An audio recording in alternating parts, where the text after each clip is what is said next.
Model planes, like the big fellows, are getting more ingenious every day, and their performance more amazing.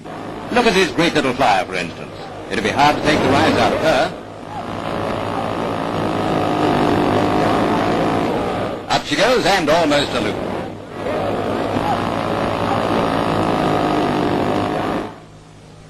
Another fine takeoff, and a stunt flight that's even more thrilling, to her owner anyway, than the real thing.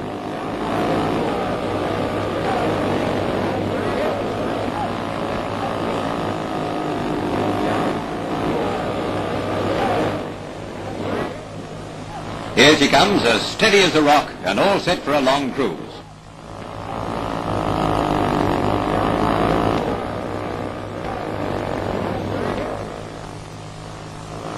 And here's a little beauty. Watch how gracefully she turns. And if you've never seen a perfect landing, this is how it's done. Trips are not lips that attract these young men. The trips that might or might not be made by their model planes. They're members of a New South Wales Aero Club, and here they go.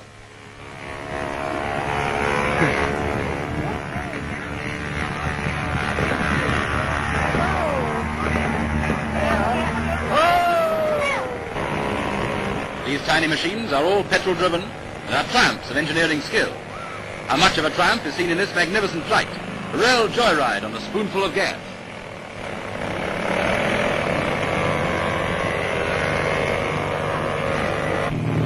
Taking off from a motorbike is good fun and gives the machine a little more impetus. I said it gives the machine a little more imp. Oh, well, you can't expect it to stay up all day, can you?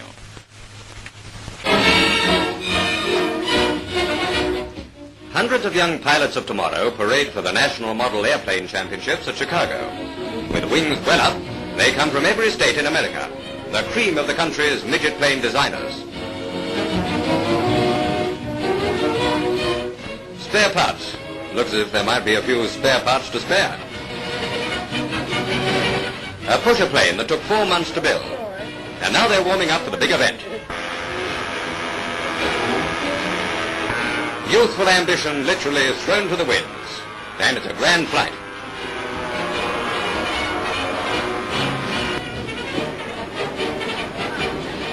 Of course, they can't all be happy landings.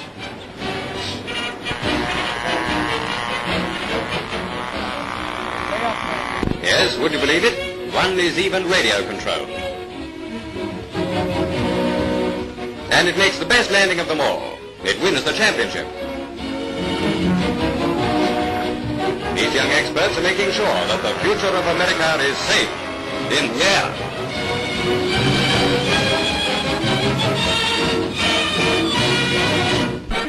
air. Britain's designers of tomorrow get together for St Albans Model Aircraft Rally. Accurate in scale from air screw to tail fin, these tiny planes are built for performance and not appearance. The real test comes at the end of the takeoff. Some powered by elastic, others by petrol motors, these models have set up remarkable endurance flights. But like larger airliners, they can't always guarantee a takeoff to schedule.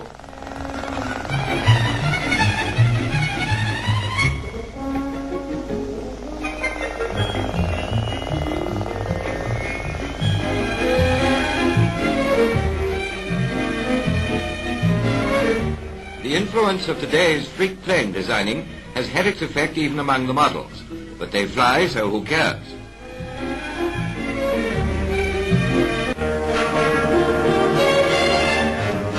The Hadley Page Aerodrome at Radlett copes with giant aircraft most days of the week, but once a year it welcomes the pygmies at the All-Britain Model Aircraft Rally. Among the many distinguished visitors from the full-scale flying world is Wing Commander Cat's Eyes Cunningham. From a worm's eye view, this flying fortress might be a real one. But it's a model like the rest. No one would dare to say only a model at such a gathering, for this is a serious hobby, and there are many prizes to be won.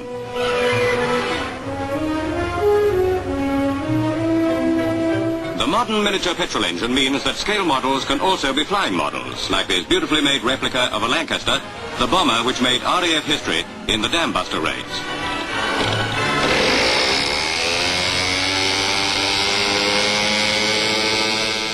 With 500 clubs and 20,000 devotees, aero modelling has become one of Britain's biggest sports. As long as this great reserve of skill and enthusiasm exists and continues to grow, our aircraft industry should never lack promising recruits.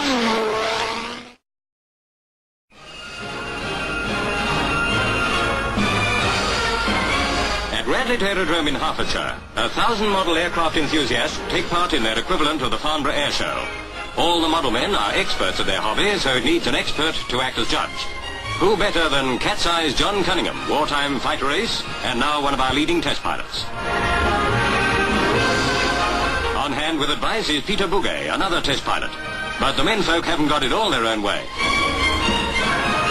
Maybe it's not worth 35,000 quid, but it's an almost perfect replica of the Russian MiG. Now for the flying. Control wires leading back to their pilots make sure the planes don't get out of hand. For one day in the year, the whirring of elastic and the scream of engines replace the noise of full-size jets at Radlett Aerodrome.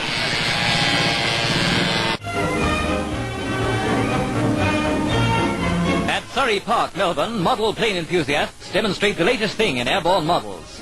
Many of the club's members are ex-Air Force pilots and ground crew, and this has been found a swell way of relaxing on the weekends. Each plane is powered with a miniature replica of the real thing. Tiny engines supply the necessary motive force to whiz these models at speeds of over 70 miles an hour through the air.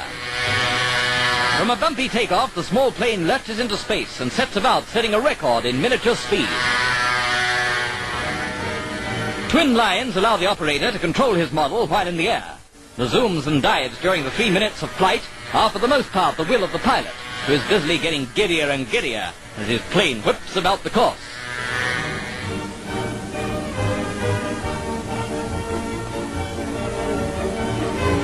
With petrol rationing nearly at a close, there'll soon be no limit to the distances flown by these machines. A petrol liner would keep these babies in the air for hours. Small engines developing over 10,000 revolutions a minute produce nearly 1 foal power. Well, they're not large enough for 1 horsepower.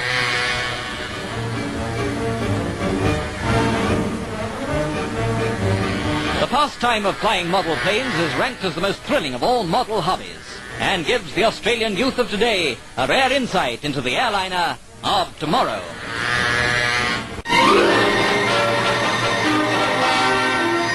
At Kenley RAF Station, the World Championship for radio-controlled model aircraft. 12 countries were represented, including America, Japan and Russia. To the total muster of about 30 planes, Britain contributed 3. The competition was spread over a week. And imagine the knowledge and endless effort that goes into the making of a little machine that flies with radio control. That's a Japanese model.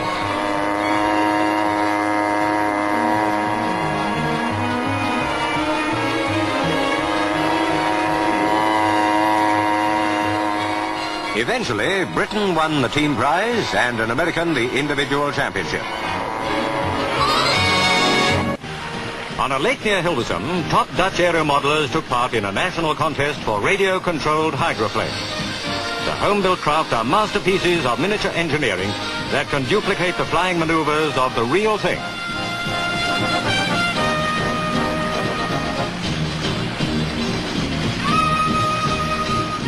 Special fuel puts terrific punch into the pint-sized engine.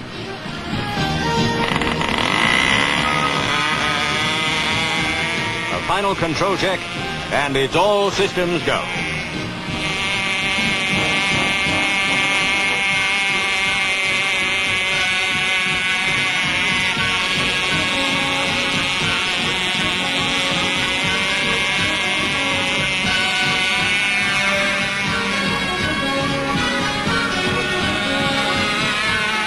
The judges studied aerobatic control as the craft performed at over 50 miles an hour.